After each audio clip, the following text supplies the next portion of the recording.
people, there should be a thing that says panelists and attendees, and you can click on the attendee button. Yeah, please do. So it's, oh, I see attendees. Gotcha. Okay, great. Okay, terrific. Okay, so I guess we can get started. I just want to, there was some, maybe I'll let Sarah, if you want to explain the little technological snafus we ran into.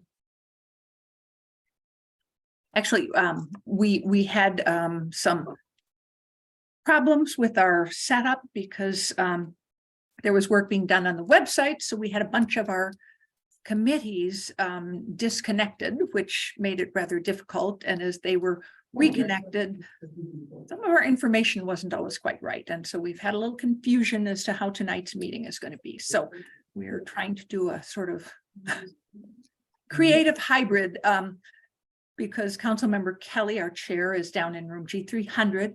And some people have shown up there, and we also are online. So it's a kind of mixed meeting. We're still waiting for 2 of our committee members to appear. We need at least 1 more to have a quorum. And I realized, Okay, I can thank turn you, my light Sarah. on. Yeah, so we thought we'll follow the agenda, but we'll, this will be a discussion and we'll repeat it again because of some of the confusion. So I have, right now, we have 4 attendees here in G300 because it was posted G300 on the calendar. There was just some, they've been doing some, I guess, some sort of modifying of the city's website. So it didn't get, make the translation to the calendar that it was an online session. So for that reason, we'll do both. We'll have the discussion tonight. We'll repeat the same agenda again in December so that everybody who wants to be with the full group can be there. So, okay, so we now have a quorum, right? So I guess we can go ahead and get started with the Planning and Development Committee Subcommittee on Housing. It's November 10th, 5:10. And okay, so we have, I'll call roll, Devon Reed, Councilmember Reed. Here. Great. Councilmember Ravel. Here. Great. And Councilmember Burns. Not yet. Not yet. Okay. And I'm here. Councilmember Kelly. And we can go ahead and I don't know if we would, so we would approve minutes at the next meeting, right, Sarah? Is that okay? So we'll approve minutes, but we'll go ahead then now with, I guess we can go ahead and start with public comment, right? That's okay. Great. And I'll So just remind, we can approve minute. We have a quorum, so we can do. I all know, of but them. there is, Devon, you missed the issue is that there was postings in 2 different places. Okay, okay. So that's why a little Okay. bit of an information. Yeah. And But we are actually, also trying to hook up here, down here. Staff is going to try to project this in G300 also. So hopefully that will happen. But I think in the time being, we can go ahead and start with public comment. And we'll keep it to, I'll run my timer to 3 minutes if is that sound about right? Councilmember Reed? It's usually 2 minutes for committee. But I mean, if you're the chair, so 3 minutes, if we Okay. just limit it and give everybody equal 3 minutes and not more, then that's Okay. fine. So we'll keep comments to 3 minutes. And let's see, Megan, do we have sign in for comments? Were there people who signed up to speak? That's okay. You don't have to, you can, since you're here in person.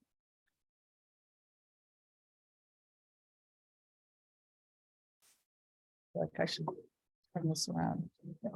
Use my. I'm pulling up the list, but if there is anyone that's there in person that wants to speak, Okay, why don't we do will I that? double check this list? Okay, so we'll Sure, do it good in date. person first.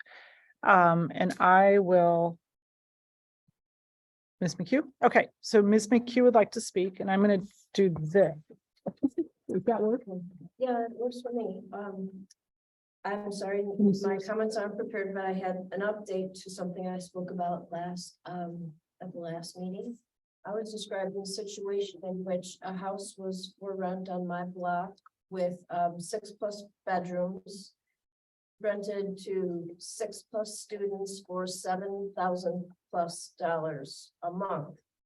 And when that person was called out for over occupancy, the landlord advertised it for rent for $4,800 and then lowered it to $3,000. And what happened when the rent was lowered to $3,000? Basically, the assumption is that if he could rent to 3 people, he would rent it for $3,000, 3 times $1,000, the going rate generally in the area. So what happened when the rent was lowered to $3,000 is a couple moved in. And so it was now affordable for a family in the area. And so that was really encouraging. I went back and I did some math just quickly right now. When it was rented for $7,000 a month, it was affordable for a family making $280,000 a year. And when it was rented at $3,000, it was now affordable for a family making $120,000 a year.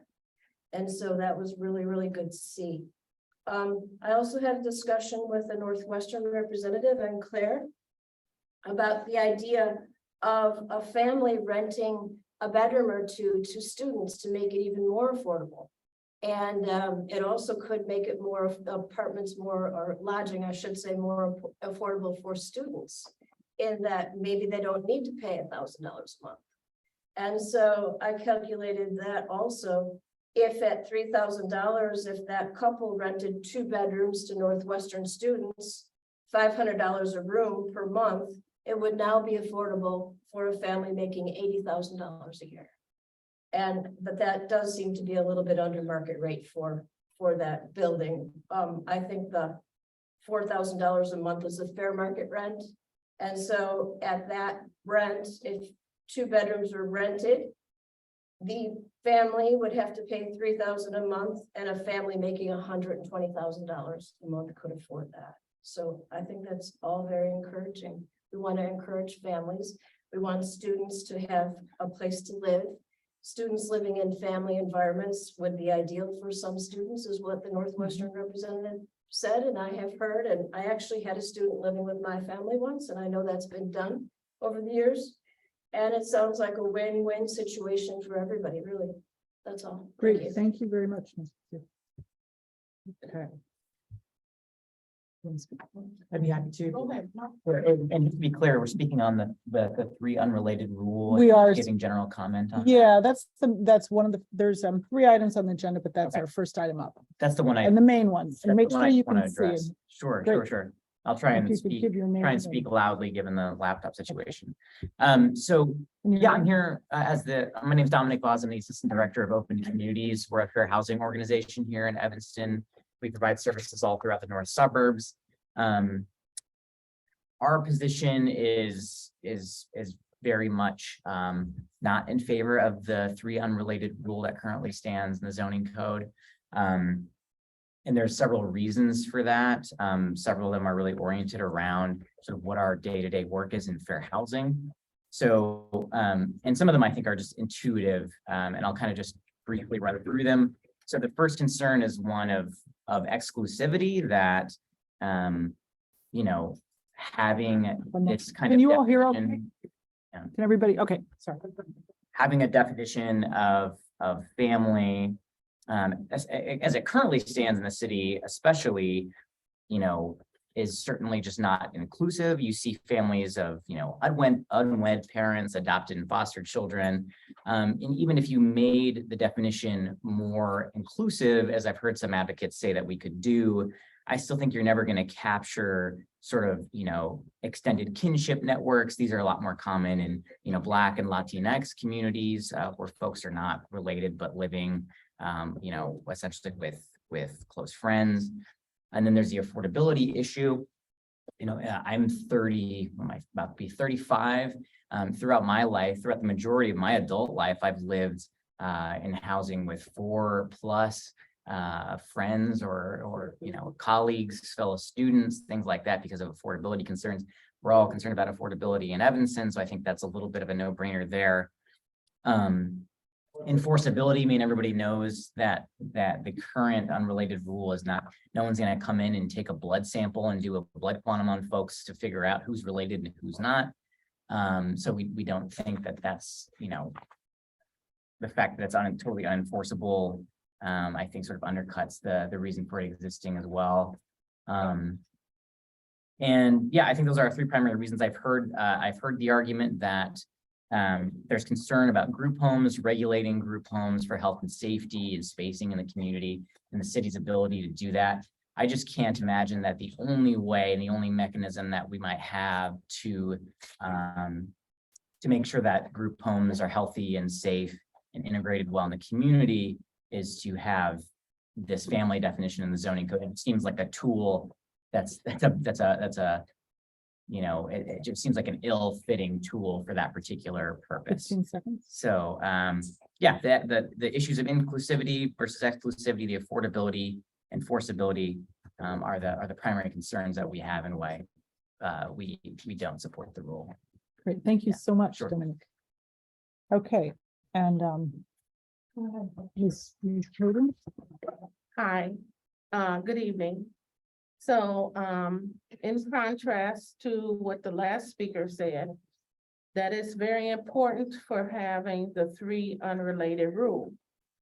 As the previous speaker here, Ms. McHugh said that people around the northwestern area, this has been known for many, many years, that landlords are buying single-family homes, cutting them up, and renting them out for $1,000 a month for 9 or 10 people. Now, if you can come over to my house with a tape measure, which the city has done, for a family that was related, then you need to do enforcement on the people in your area that are unrelated. So it looks like a double standard when you say occupancy for a family that is related in a traditionally Black neighborhood that hurts Black and minority families who are trying to follow the rules. But then you have a new set of rules for the Northwestern students.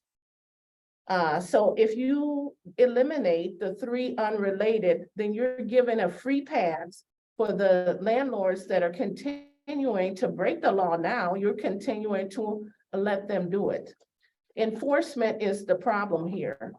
No one is going around, she gave an example, the advertisements are out there that says a house for rent $9,000. So don't say an inspection department, we cannot identify these landlords. If you have an apartment for $9,000 a month, you know that's not a single family resident. This is not a family that can afford that. You might as well buy a house and you'll have a cheaper note. So we need to be enforcing the rules here, and not just for some groups of people you're enforcing and not with others. Family is very important. And with the new rule that you're trying to say is you're trying to say, oh, 8 people can live together and that's fine. Well, someone just called me today from Open Communities, who said they want to place a family of 9.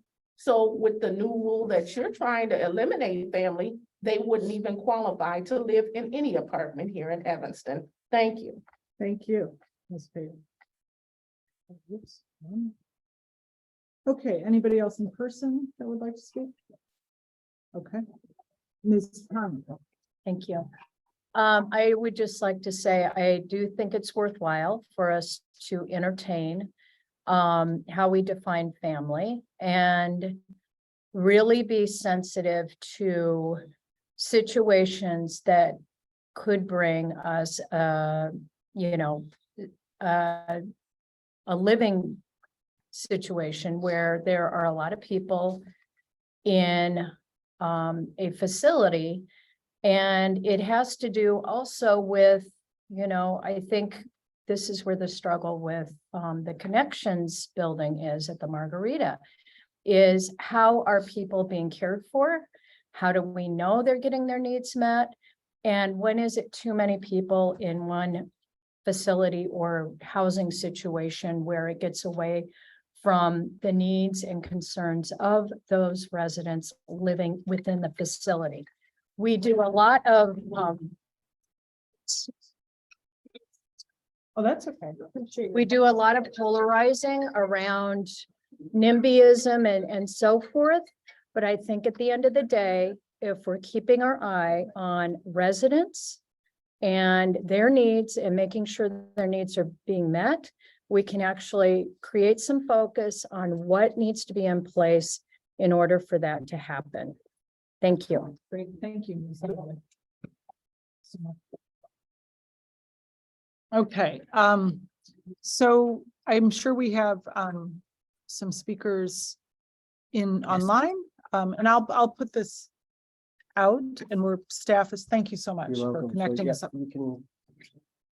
Okay, yeah, we do have several people who signed up to speak, and it looks like another person has got their hand raised. So I'll go through the sign up list. First is Bonnie Wilson. Great, thank you. Okay, and I'm going to turn my computer around so that you all can see. Okay, so Bonnie Wilson. Great. Okay.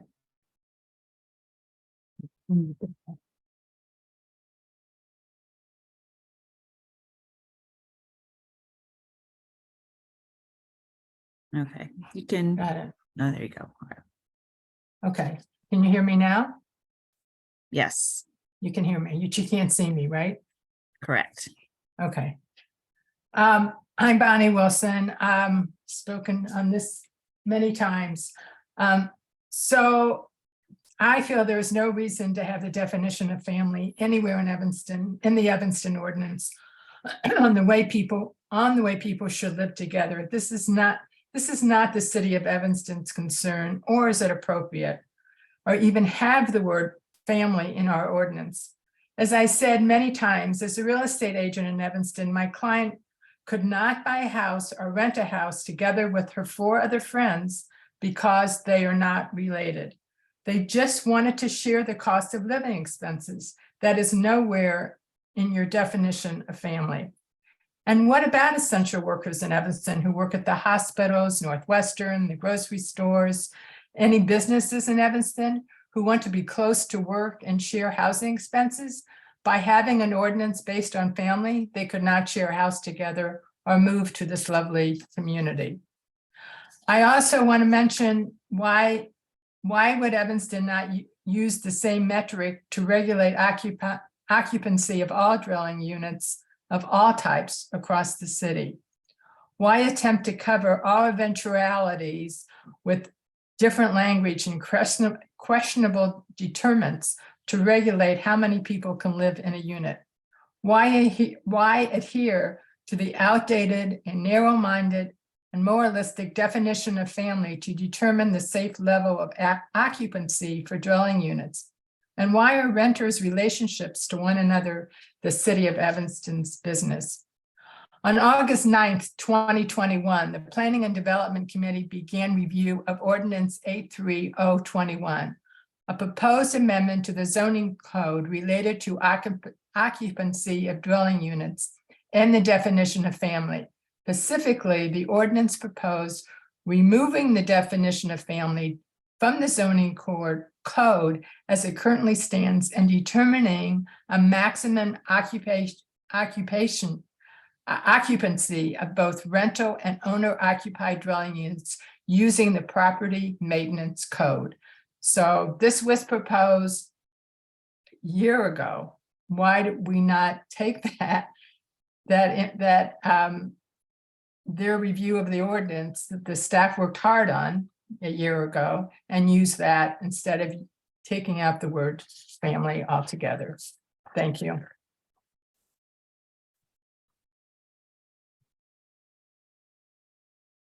Okay, thank you, Ms. Wilson. Okay, next we have John Lysinger. Okay. Jenna? You can come in. Can you guys hear Yeah, me? they can. Yeah, Can't hear me. Bonnie, can you mute your mic? Thank you. Great. Okay, we can hear you. You can hear me? Okay, great. So yeah, thanks. I'm in favor of keeping the 3 unrelated rule for a number of reasons. The first speaker captured one of the reasons, which is it actually encourages affordable housing around Northwestern, because when you essentially stop the price gouging of students and allow it to actually have the fair market or the market rate set by people that can actually afford to live there, that aren't being crowded in there as students, you see what happens to the rate. So that rate fell more than half. But I wanted to talk about something else that hasn't gotten any attention here. And we may sit around and say, you know, no, it's not being enforced, which by the way, you know, all the people that are saying we you know, nobody can live together and share expenses.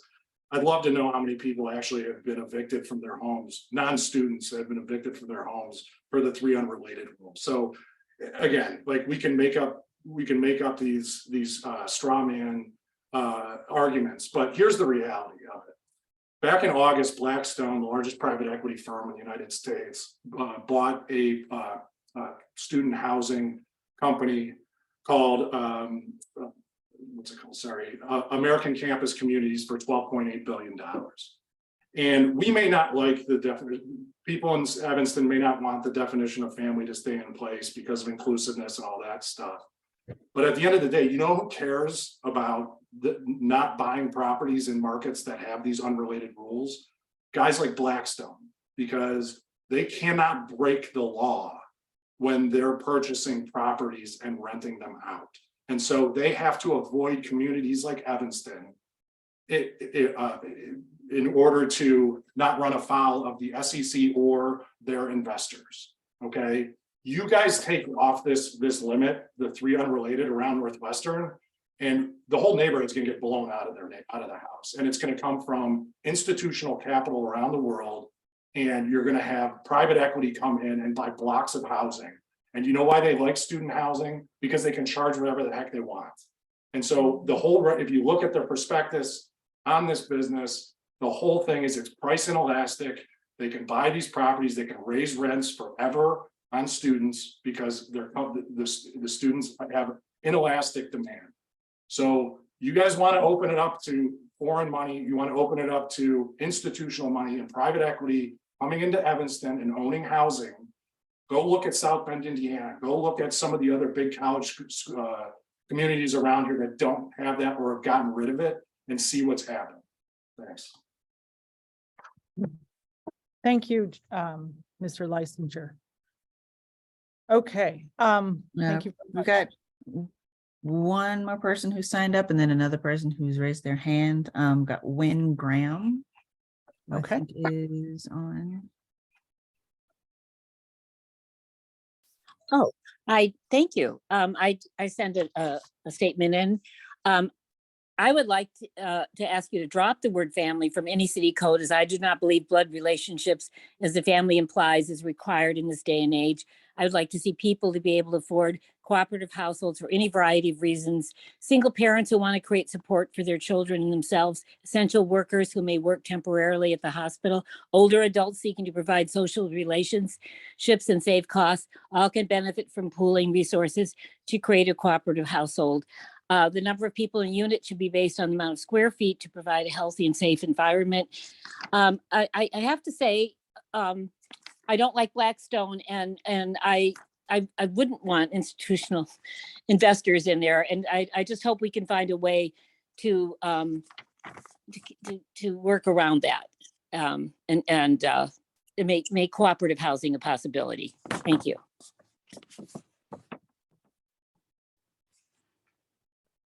Whoops, thank you. Okay, We've got a couple people with their hands raised. Okay. First of which being Jim. okay, thank you, Jim.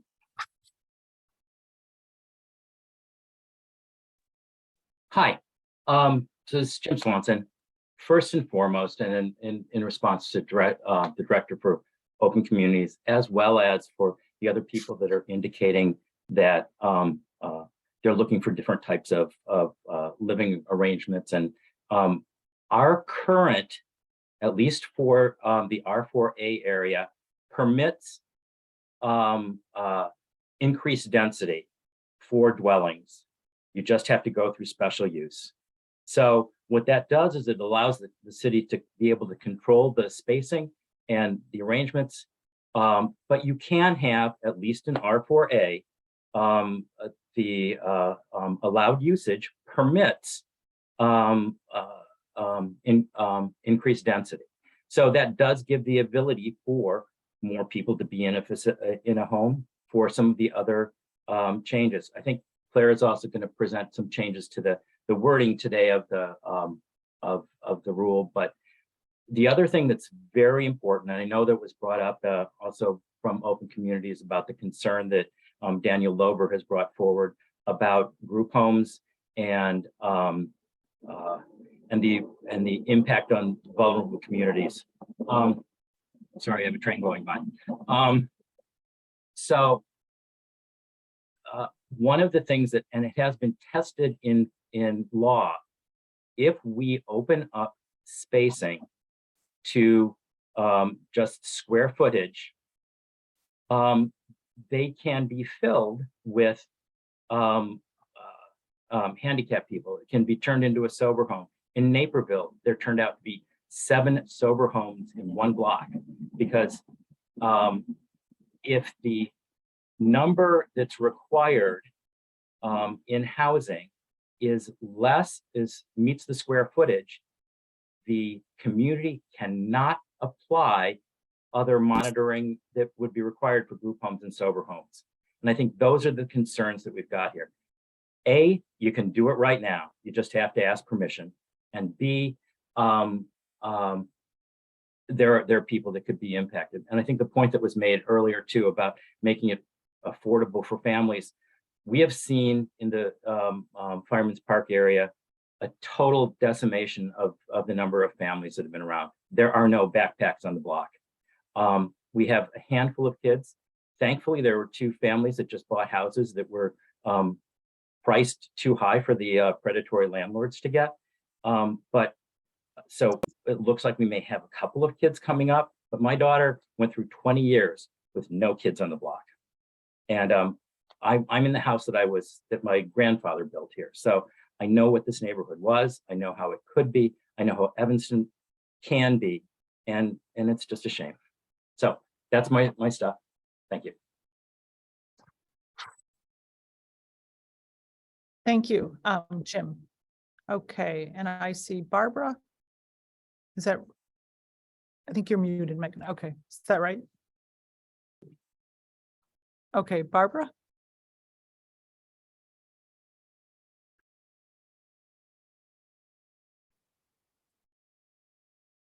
You're muted.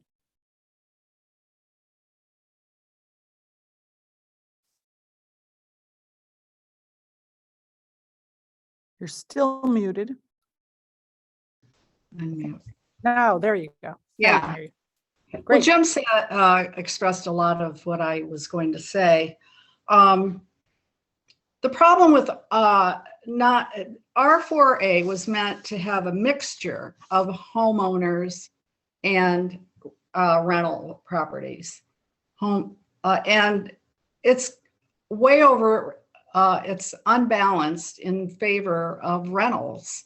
And that's fine, except the rentals have been taken by landlords and rented to students. And we'd love it if they'd rent to families, but they don't. And they charge more per house than a family would be able to pay. Some houses are charging $1,000 a month per student, and so you have 6 students, and that's $6,000 a year. And we've discussed this 3 unrelated thing forever, and I would really like to find another solution, because of course that's not the way to do it. And that's about all I have to say. after living here for 50 years. Thank you. Thank you. And do we have any other speakers, any other public comment? It looks like that is it. Okay. Want to double check? Would anybody else like to comment? If you could raise your hand, that would be useful. Okay, got Oh. Daniel Lauber. Okay, all right. Mr. Lober?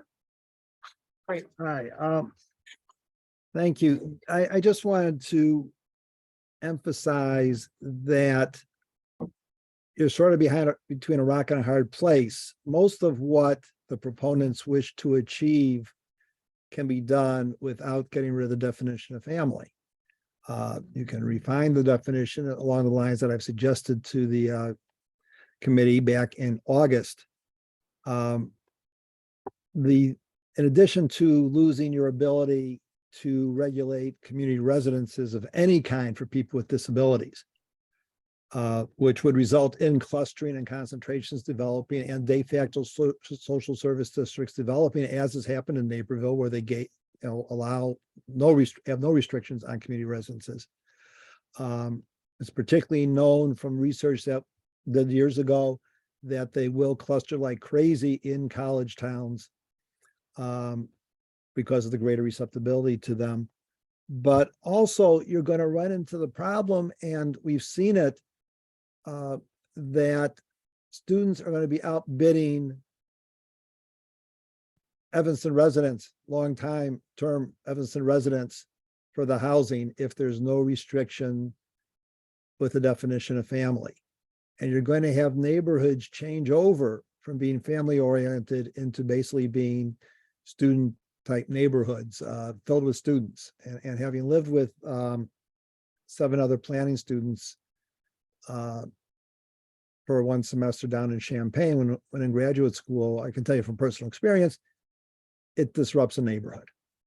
But the key thing is it's going to result in less affordable housing for long-term Evanston residents. And I would wager almost anything that it will lead to further displacement of Black residents from the 2nd and 5th wards. And if you want, if it's the goal of the city to reduce the diversity of the population in Evanston, by all means, get rid of the definition of family. These are unintended consequences. No one, I'm sure, wishes to do this, but these are the things that will certainly happen if the city gets rid of the definition of family. And I think that you would be extraordinarily prudent to retain a expansive definition of family that allows people of any domestic relationship as a single functioning household to be a family, but you want a domestic sort of relationship. Those who wish to have lived together with 5 or 6 of their friends, you can't have everything. But I think your aim, and as having lived in Evanston for 17 years and been quite active in the community, the aim of the government is to serve the permanent residents of the community. That's first and foremost. And getting rid of the definition of family will not do that. Okay, and Mr. Lower, you have 5 seconds if you could wrap up. I'm done. Okay, thank you very much.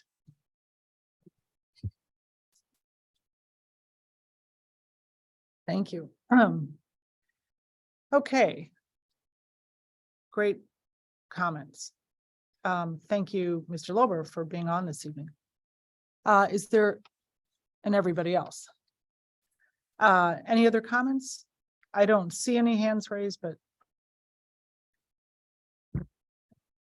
Okay, and you wanted to say something, Ms. Q? Quick comment. Is it okay? Yeah, just if you keep it short, like you can keep it to 30. Someone I wanted to respond to 2 things someone said, if that's okay. I am hearing about these women six women who want to live together for the last couple of years. And I would just wanted to point out that if they built an ADU in a single family home, 6 women could live together. And in, the combination of the main unit and the accessory dwelling unit. So that's something for them to consider and groups to consider. It's able to be done in every zone in Evanston. So in every zone in Evanston, you can have at least 6 people living on a parcel. In addition, someone said, why haven't we adopted the property maintenance code as proposed by staff? The property maintenance code would allow 4 people in a bedroom that is 200 square feet, which is perhaps a low average for a dorm room. I just do not believe that it was intended to be a basis for planning a density for a community, more like a stopgap measure so that density never goes beyond that.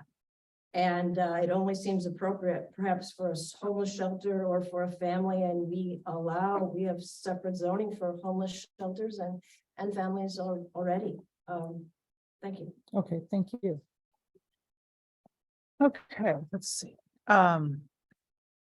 Sorry, it's a little tricky, the maneuvering here between virtual and in person. Okay, Bobby needs to be, is Bobby on? Okay, great. Oh, there, I'm sorry. Okay, so the first on the agenda for this evening, the first thing obviously it's 3-person rule and looking at our current definition. If everybody has access to that, I can share it with you all here. So the current definition and looking at, the issues with the current definition and looking at considering modifying that definition. So I'd like to open up discussion to that first item about revising, eliminating, replacing the definition of family in the agenda, and I'll pass this around for everybody here to see. In the agenda is the current definition and then a proposed definition that would make it more expansive so that, any domestic relationship would fit into that. You want to take a look at that. So I'd like to. Can either staff or you, Councilmember Kelly, walk us through the committee, but also those in attendance through the current definition and how the amended language would change the definition? Sure, I'd be happy to do that. And is it possible, Sarah, Megan, to put the agenda in the chat box? Is that, if that's possible, or the packet, I guess, if that's possible, and I'll go ahead and read it out loud. If you could pass that back to me. Thank you. I'll read the current definition out loud, and then I'll read some proposed language to expand the definition. Okay, so currently, as it reads, Evanston's current definition, there's several types. Type A family is 1 or more persons related by blood, marriage, or adoption living together as a single housekeeping unit in a dwelling unit. Or B type family, 2 unrelated persons and their children living together as a single housekeeping unit in a dwelling unit. C type family, a group of not more than 3 unrelated persons living together as a single housekeeping unit in a dwelling unit. And type D is a group of 2, and I believe this one, if I'm not mistaken, was made really to accommodate Reba, if I'm not mistaken, I think. Okay.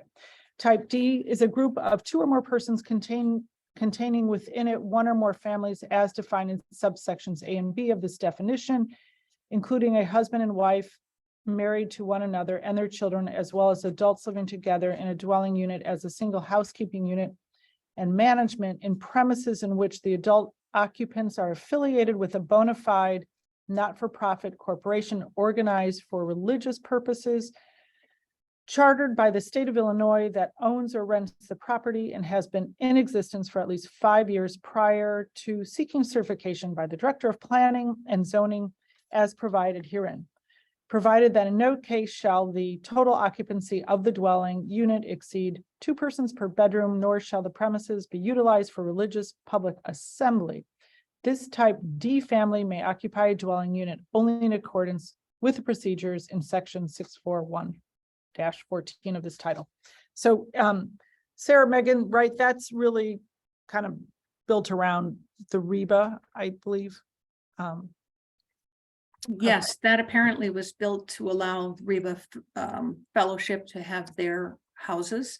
I discussed that at some length with this particular definition with David Jansen. And he also checked with any of the other people who were still around, who were there at the time when that, and they have absolutely no interest in having that definition of family retained. They would much rather have a very open definition based on square footage and things like that. So nobody had to try to deal with any of this stuff. That was a compromise that was, I remember David chuckled and he said, well, the thing back then was communes. That was what everybody was afraid of. It was communes, and that this was a way of addressing that. And so Reba Fellowship has no interest in having this maintained. They would much rather have people able to make their living arrangements based on their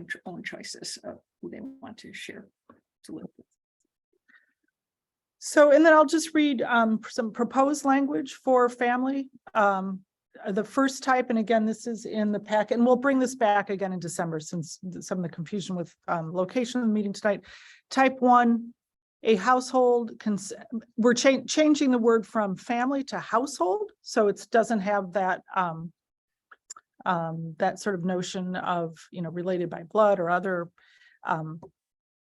sort of in some cases, you know, not modern concepts of what can mean a family. So a household consists of two unrelated individuals in a domestic partnership living as a single housekeeping unit, along with their children, including stepchildren, adopted children, and children under guardianship, or any person living alone, or any number of people related by blood, marriage, adoption, or guardianship, or up to 3 unrelated individuals not living in a domestic partnership as a single housekeeping unit.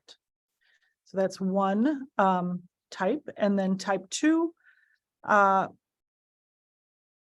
I think that the second type 2 was, again, without going into rewriting the REBA definition, that's pretty much just the same as the REBA one. So that's and so type 1 really is the one that would give it a much broader understanding of family, a much more expansive definition, having it be a household of two unrelated individuals in a domestic partnership living as a single housekeeping unit, along with children, including stepchildren, adopted children, children under guardianship, or any person living alone, or any number of people. Also, they could also be married or related by blood, adoption, guardianship of up to 3 unrelated or up to 3 completely unrelated individuals not living in a domestic partnership as a single housekeeping unit. So Claire, is that in our packet? that is in the packet. Which page? Because there's a bunch of it. It's on page 4. Page 4. It starts on page 4. Okay.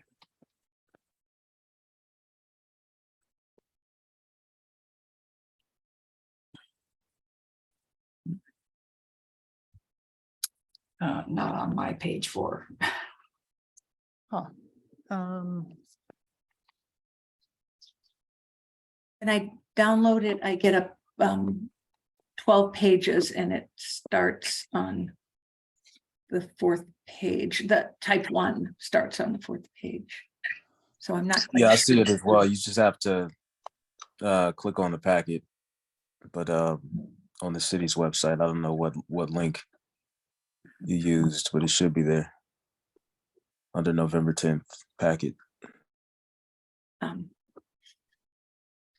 Can everybody see this? I know it's helpful if you have access to the words. Are you able to see it on your phone or? No. Okay. But I would just want to make sure everybody. You're okay. Yeah, so just to continue the discussion, if I may, Chair. Yeah, I mean, I guess if if people are satisfied, if people that were concerned about the definition of family are satisfied with this amendment, I'd like to hear from them. I would imagine they would not be, because then the concern would no longer be the definition of family, but the definition of household. So I'm not sure this really addresses the fundamental concern, which is whether or not 4 people unrelated should be allowed to live together. So, you know, I'll throw that out there, you know, to the group and to everyone else who was concerned about the definition of family to see if I'm correct. But I don't think we've managed to do anything by just changing it from definition of family to definition of household. Thank you. And again, as usual, if folks want to chime in, you know, we'll keep it short. I would say we also have to keep in mind, you know, special uses currently exist. People can always apply for special use within a neighborhood. There's absolutely nothing that precludes, you know, a group of people from saying, you know, you have this rule, the household rule of up to so many unrelated individuals. We'd like to have a home of this, and you could apply for special use. That also then allows us, you know, we can approve special use. We do it all the time. And then it also gives us the ability to really consider all those unintended consequences of lifting, I would say, the definition of family that we heard from so eloquently from some of the members tonight, including, you know, the sort of increasing of the price gouging. And Chair, because we've heard the arguments on both sides many times, so I just want to zoom in on the special use part. So are we talking about, would that be a special use for a rooming house, or is there a different type of special use that a group of 4 people unrelated could apply for? Or, you know, the landlord or the owner, or I don't know who would apply, if it would be the 4 individuals or the landlord of the property, or the property owner. But are we talking a rooming house special use permit, or is there some other special use permit that they could apply for? And I guess that question If I can cut through this a bit, I think what Claire is saying is that each family or each group of people that want to live in a house or an apartment with more than 4 or with more than 3 unrelated folks would have to apply for a special use to live in a house here in Evanston. Okay, so I want my question answered, because I know exactly what I'm getting at. So again, either Sarah or staff, are we talking about specific? Because there's no, it's not just a special use permit, it's what type. So are we talking about a special use for a rooming house? Rooming houses are already a special use, and they are also restricted, I believe, to R4 and higher. I would have to double check that. I'd gone through that a number of times before, but we do not allow in, I'll check zoning, but I don't believe that it is allowable as a special use in R4, R1 or R2 or even R3. Right, and there would be no special use to permit more than 3 unrelated in any type of housing. That wouldn't be how someone would go about doing that. It would have to be for a specific type of housing, like a rooming house, or something that provided additional services or something like that. It would have to be a specific type of housing. It wouldn't be a special use per se to allow a 4th unrelated person into this single family home. That type of process does not exist. They would have to meet the occupancy requirement.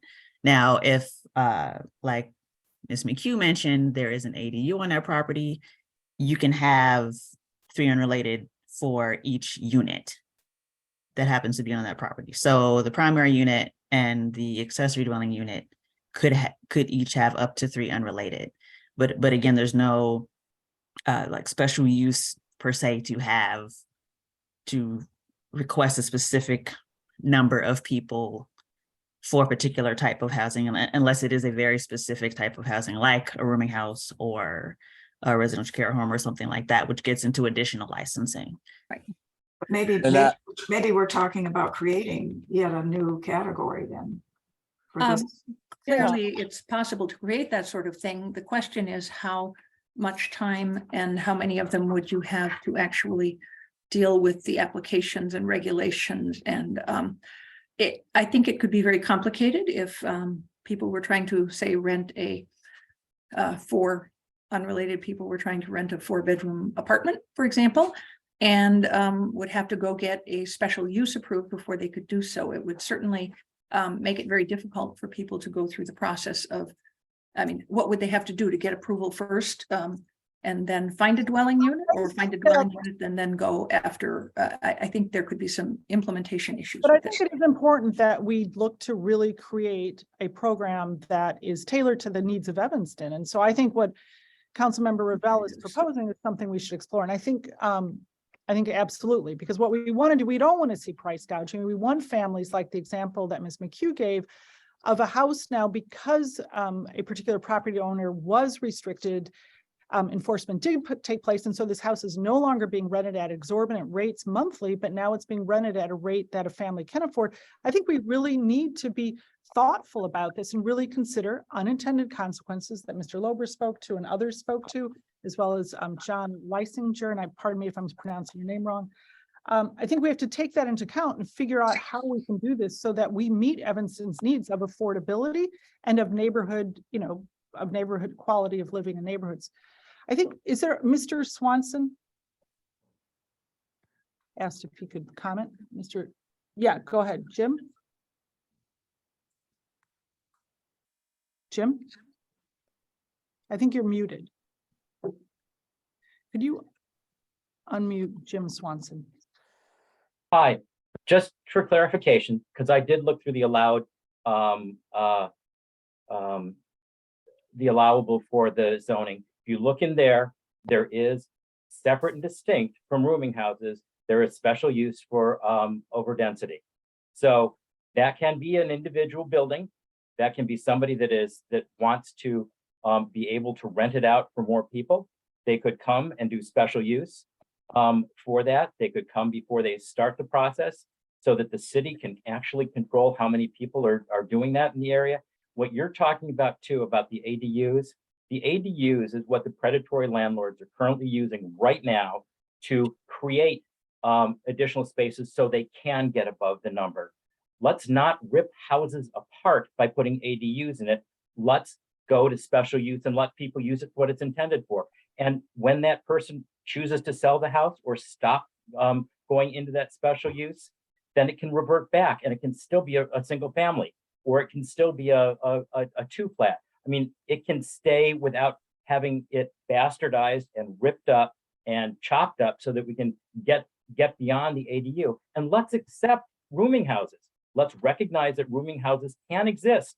And we just don't need to have 100 rooming houses in a single block. That's a separate special use. So I'm sorry, that's enough. I'm done. But it does say so there in there. And Jim, do you know where? Yeah, I can forward it out to you guys. And Megan, I mean, because before we go out, because I know everybody has their, positions on this issue, which is understandable. But when someone says something like that, I want to stop and use it as an opportunity to clarify, because these are important details that we need to have a constructive discussion today. Yeah, So I can we mean, confirm whether or not that is true, and if so, can we pull that up now so we can talk about it? So yeah, if you go to,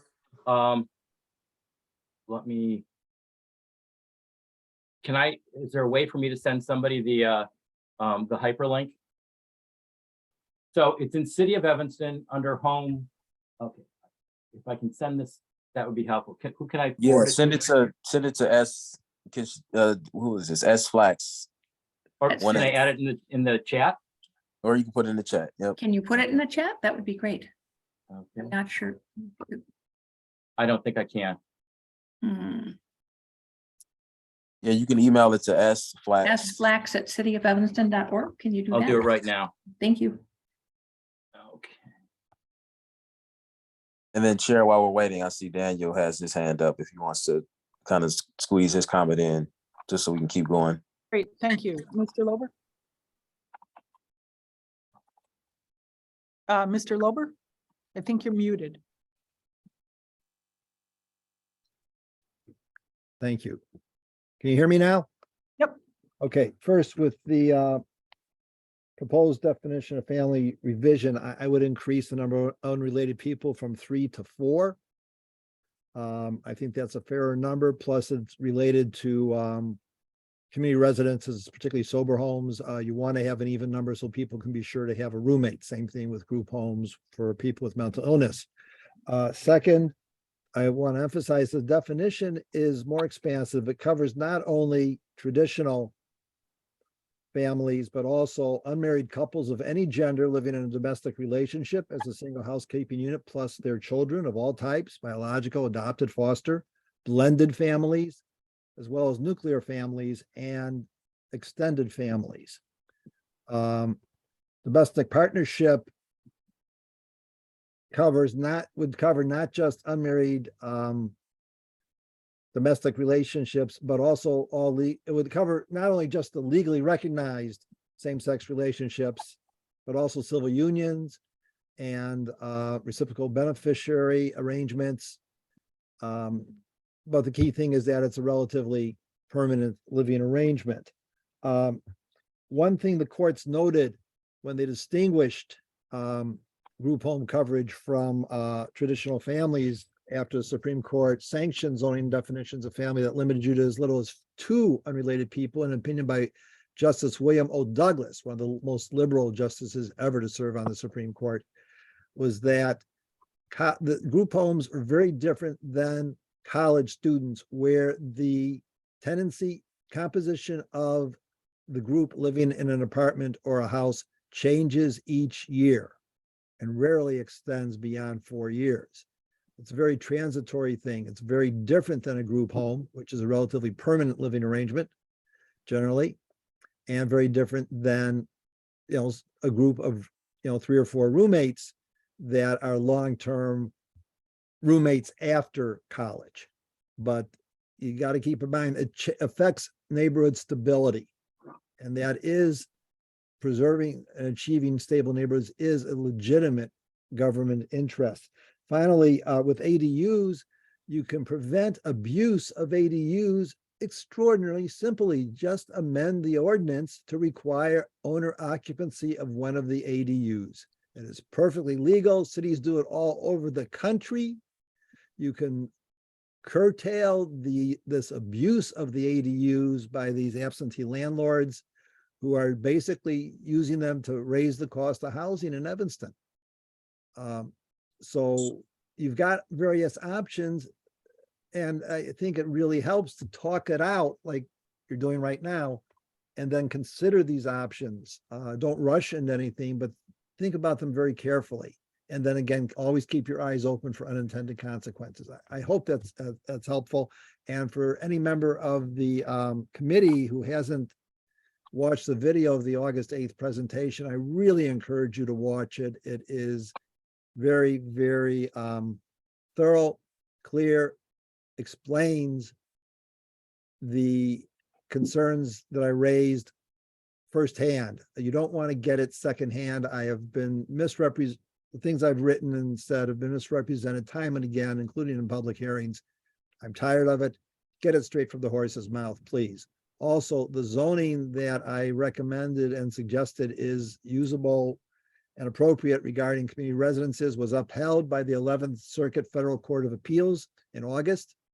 And finally, with this definition that's been proposed, Reba Place continues to exist. It would be a legal non-conforming use. And, certainly the Reba Place should not be dictating to the city of Evanston what definition of family it uses. It's just one voice, but their existence isn't at all threatened by having this kind of a definition of family. They would be a legal non-conforming use. They could exist for another 1,000 years if they wish. Thank you. So in other words, we will need that type 2, like within a broad definition of a household. It looks like broader, you would recommend moving it from 3 to 4. And would you also recommend then language that makes reference to civil unions and unmarried or married or unmarried couple of any gender? Should all that be, does all that should be added into the definition? I don't think you have to. If you do a report on this, when it's proposed to, if it gets proposed to the city council, you would put that in the report, and that would be part of the legislative history, which any court would use to define domestic partnership. Okay. And that would also allow, if things change later on to expand, it could be interpreted to be more expansive. Great, thank you very much. I've got this chart open, and I'm trying to figure out exactly what, line it's our allowed uses by zoning district, and I'm not finding the definition. Sarah, Yeah. Uh-huh. go to dwelling, go down the chart to dwelling. Okay, so that's what, okay, so I've got single family detached, single family, two family. Keep going. So you'll see in R4, it doesn't exist across the city, but it's in R4, dwelling above density allowance. Yes, now I see it. Thank you. Yes, And that is like, it is only in R4A. Currently, but a Currently. solution could be to expand that across all zoning units. Well, that certainly could be a consideration. And I think that that's actually valuable. One of the things that we had talked about internally is that there may be situations where even if you just use a square footage and the property standards definition, there are certain people from different cultures who are very used to living in much tighter quarters and things like that. Really find it could have a discriminatory effect on people from different cultures. And one of the, there was, I think it was Philadelphia, that had a very interesting way of addressing that, which was to have a official, like the fire official, look at the way people were living and just say, hey, this is perfectly fine there, because what you're looking at then is, do people have the ability to get out of the property in a case of a fire? And are they, because that is one of the things that has been a topic of discussion, using almost any kind of very specific, this many square feet for this many people. Real quick, sir, could you just quickly say what part of the code that is, just so we can review it between meetings? Because this is one option. That isn't in our code right now. I was Oh, it saying is. that that's Oh, no. something we thought should be considered. No, I'm saying the one that Jim brought up. I will certainly try to, because I have the chart, and I will figure out where it is in the code, because it must be, I it think it's in is, the packet. I think I put a list of, I think it's at the end, the codes. yeah, but That's it's just the chart. yeah, just a chart. this is a chart, but I think I can then go and find it actually in the body of the code, which is what I would like to do. So we will take that on and we will get it out to everybody. But I So think, I've got the zoning code, the muni code open. Okay, And for the body of the code that speaks to special uses for the R4A district is section 6863. this is called dwelling above density allowance. Is there anything that you are literally finding in the code that says that? The only thing that I am seeing under special use related to dwellings, it says any increase in the number of dwellings on a single zoning lot above the number of legally existing on the effective date hereof, or any dwelling other than a single family dwelling on a zoning lot created after the effective date hereof. So I would probably want to double check to see when that chart was last updated, because it might be possible that that chart did not get updated with other updates to the code. Yeah, this says November 2009, so allowed uses by, And Councilman Reed needs to be promoted to as a panelist, by the way. I think yeah, no, that's all good. Thanks. so I think, so, I mean, again, if we have this for zone 4A, it might be something we want to look at to expand that density, increased density as a special use maybe in other areas. Just something to think of. I think that we should consider as I'm not sure it does apply to R4A now. Isn't that what was said? I think, well, currently that's how it reads in our code. That the chart has it listed that way, but within the body of the code, it's not. So that we would need to double check with ordinances or any updates that may have occurred to the body of the ordinance to make sure that the two jive, since it looks like the chart may not be up to date. Mhm. And also just what the process would be. Would it be a similar process in requirements to rooming house or houses, or what would the process be? What would the requirements be? All that type of information would be helpful to know. I just want to jump in before we get too far, and I'm sorry I had to drop off to speak to Manager Stowe for 2 minutes, and then I was I wasn't a panelist, but I want to jump in on two things before we go, too far down the, having the firefighters, right? If I'm hearing this correctly, we'd have to have the fire department come out and inspect a unit and determine whether or not it's habitable for more than, 3 unrelated people, or I don't No, think no, we no. talked at all yet about what those requirements would be. That's part of what I want to understand. Yeah. That was not intended to be for more than 3 unrelated. That would be if a household wanted to have more people living there than the square footage, than the property okay. standards code would allow. And Yeah. that's to try and accommodate cultural differences, which there are some very substantial ones in the amount of living space that people think they need and how they live. So. Yeah. Okay, great. And that's what I wanted to, I really loved Bonnie. Well, there are a number of folks, but Bonnie Wilson, I think, was, as a public commenter earlier, was spot on, where I think we need to be. And I think we really need to focus on using square footage as the our standard code around square footage and occupancy as the guiding star, and fully move forward with eliminating this.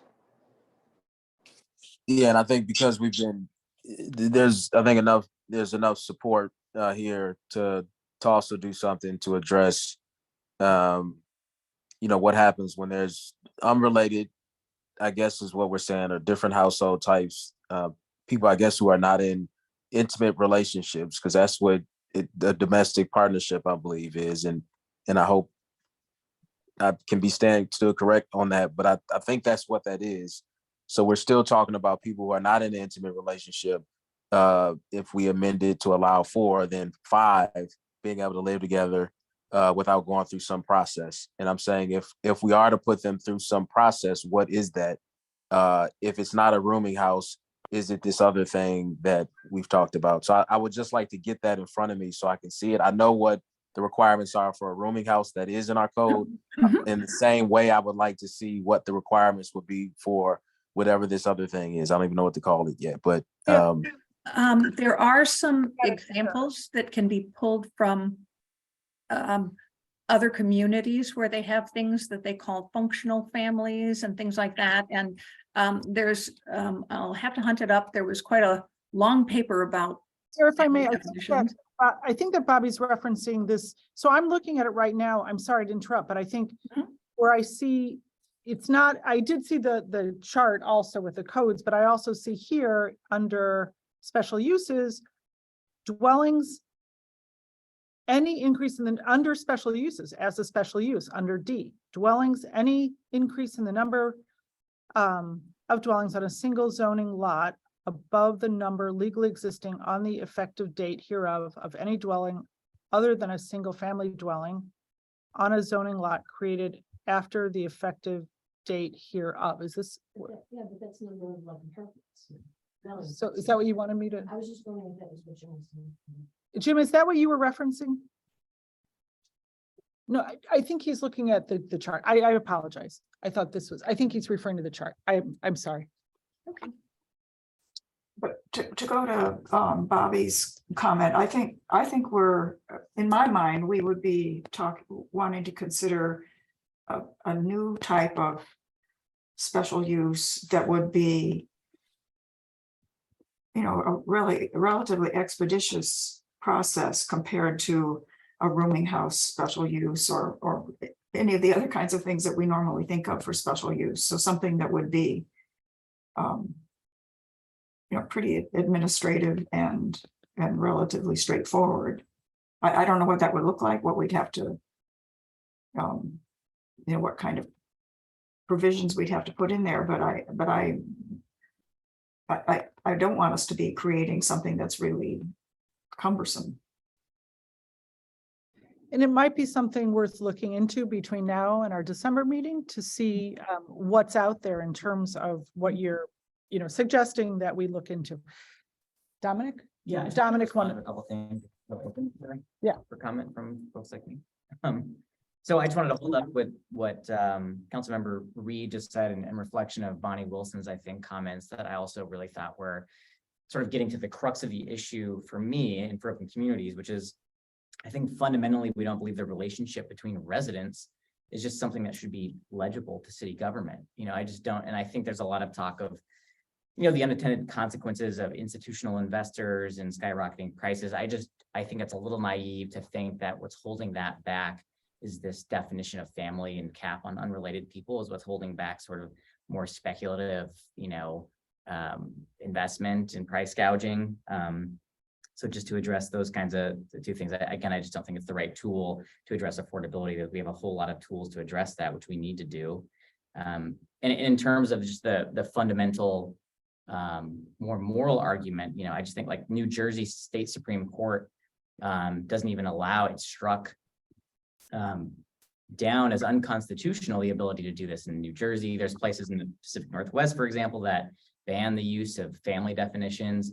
I just think there's, and you can look at a lot of places across the country that use the IPMC, that use square footage, and like the sky is not falling in those places. I think fundamentally the reason for these kinds of occupancy limits are about health and safety, and not about whether people are blood related or what their relationship to one another is. It should be about health, safety.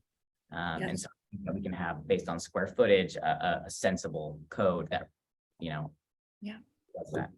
Both Washington State and Oregon have do not allow the use of definition of family, and Iowa, interestingly enough, does not allow it either. Yes. Okay.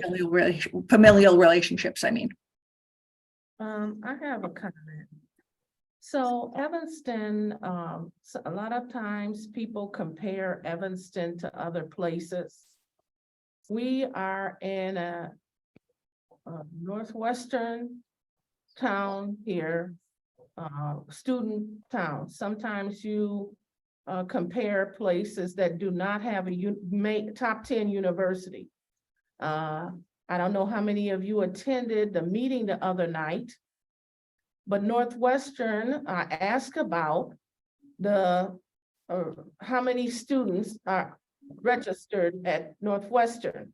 And the answer was 21,000 students. And 8,500 of those students are undergrads. And half of that number would be freshmen and sophomore to live on campus. So you're talking about a lot of people off campus that need housing. So you cannot compare Evanston with anybody that's not in a top 10 university town. So let's end that. Number two, there's a lot of discussion, and I believe if you're not a landlord or a landowner of a house or anything, and then you have limited discussion, because your interest is different from everybody else's interest. And someone that has a 4,000 square foot home could chop it up into 10 units. And then you're talking about 10 unrelated people in a house, and you're talking about possibly teenagers living next to Miss McHugh here or myself and causing a problem. So if you release the beast, you're going to have a problem. Thank you. I was going to say the same Chair, thing. Chair, can I? Oh. Yeah, I was gonna say, because I have a 6:30, I wanted to. as do I. But I would like to say a few things just before we close. Okay, Yeah. go ahead, Bobby. Yeah, so I I think we want to, again, focus on, I really agree with, where Dominic recentered, which I'm not looking to create some new burden for staff to have to enforce or implement some new program. I'm simply looking for us to, if there's anything we need to look at and anything we need to review, it is very likely our occupancy rules, and we can take a look at that. But I think what we need to do with the definition of family or household or whatever term folks want to use, I think we need to get rid of it. And we need to eliminate this section from our code. And we need to, just use our standard occupancy rules for this, and maybe take a look at those. Also, to the idea of about, I hear what some of the folks who are in the room are saying, Ms. Payton and others in the room, and our zoning, our occupancy rules, our zoning code should not allow for someone to take a single family home and turn it into 15 bedrooms or 10 bedrooms or whatever you're saying there. But if a house exists already and it has 5 bedrooms, why wouldn't we want those bedrooms occupied? We should utilize what's here as best as possible. And so I'll close up there. I think the simple way forward is just looking at our occupancy, and then finally we can make sure through our zoning code that folks can't construct too many internal ADUs and thereby stuff 10 or more people in. Right. And I think we also have to look at, there is a possibility of establishing like some sort of an administrative review process, so that where a living arrangement, where the standard is permanent arrangement, so that we aren't sort of undermining, neighborhood stability. I think there's ways we do this. It's not just simply by lifting the cap or lifting the definition of family. I think we really have to tread carefully if we really care about affordability. I'd like to just wrap it up on that. Because I am concerned that we just are, I know even before I ran to be in this, I thought how crazy that we're still like using a definition of family. And the more I learned about it, the more I understood that in order to encourage and protect affordability as well as neighborhood stability, that legally, that it's really important that we do maintain this, but that we broaden the definition, I think, to that which Attorney Lober spoke to. So I would like to ask that for our next, that we look at other cities and what they've done. But I did want to ask, since we do have an attorney with us, if you wanted to respond to the comments about New Jersey, Mr. Lower. I actually have to jump, because I have 3 Okay. minutes left. All So right. I just want to make sure I get in the things that I would Okay. need at the next meeting. So, again, I think very clearly what has at least been described to me is that what people would like to see, and we talk about it in definitions of family in different ways, but what people like to see is if there are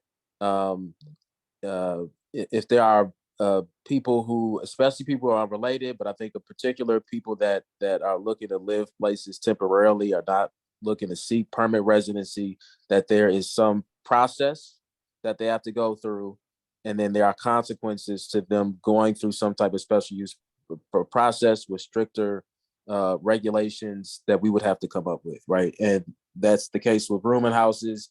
It would likely be the case under some new way of doing it. And if there was a way, I'm sure for many residents, if there was a way to do this in a way that captured as many of the more rambunctious students as possible, I'm sure they would be interested in that, because that seems to be really the crux of the main concerns that I've heard from residents. And so again, for the sake of this exercise that we're doing, which does not reflect on kind of where I'm at on this issue, because I'm still exploring it myself. I would like to see, let's play that out to its logical end, and let's see what it would look like to have a new special use, or whatever we want to call it, that would create a process for households, or whatever we're going to call it, living situations, that are outside of, what we would consider allowable, and what the process will look like, and what type of strict or regulations will be put on those living arrangements.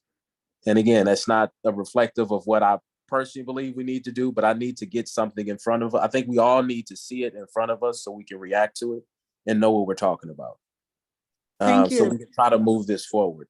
And I think then that's a great in way addition to. to that, Councilman Reed, if you have any suggestions around occupancy that you can work with staff to develop, but let's try to get further down the discussion at the next meeting and see actual proposals that flush some of this out.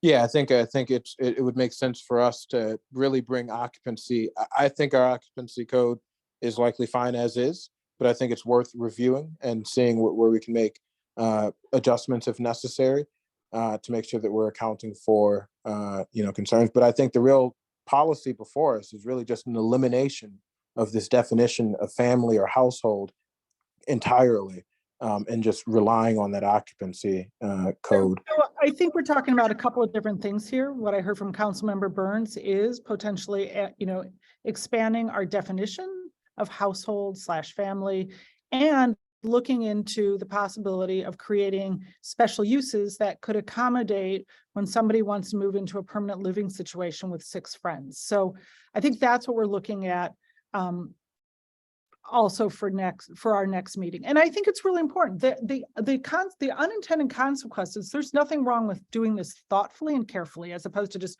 reacting. Like I said, before I ran, I thought, oh, family, we should just get rid of that. That sounded obsolete and backwards. And now I understand that no, it has far-reaching consequences, and there's ways to do this ways to move forward with the zoning and codes that can really improve livability in our city. And I think we just have to be careful and thoughtful. So I think this was a great discussion this evening, and we'll pick up in December with this. Thank you, everybody. And I'm sorry about the location snafu. And Chair, before we go, I just want to make sure to staff, Megan and Sarah, the request that I made, does that make sense? Do you have clear direction on what to bring back? And I'm happy to talk more offline, but I think I've got it, but I think we should touch base and just make sure. Okay. And I'll do that also with you, Councilmember Reed. We'll make sure, and Councilmember Kelly, if there's other things you want us to be looking at, obviously I want to make sure that we get everything that everyone wants us to try to get information on. We have done some research way last year. I got to dig that back out. I was just about to say it would probably be useful to at least link to the most recent text amendment proposal that went before Planning and Development Committee. So there's a baseline for what was proposed and what's existing. Yeah, And then we can, from that. The Plan Commission, I think. It did. It went to Plan Commission as well. Yeah. Planning Development. But we did, I've got a lot of extra studies, including, in one of the things, there's a lot of information about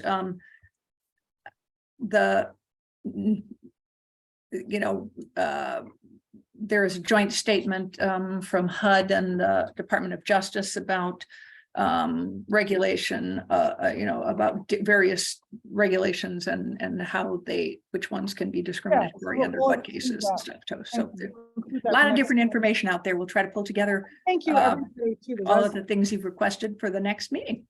Great. Thank you all. Thank you. All right. For all the wonderful input, really helpful from the residents. Thank you. And from our landlords. Thank you very much. Good night, everybody. Okay. All right, thanks. Bye. Take care. Thanks, everyone. Thank you.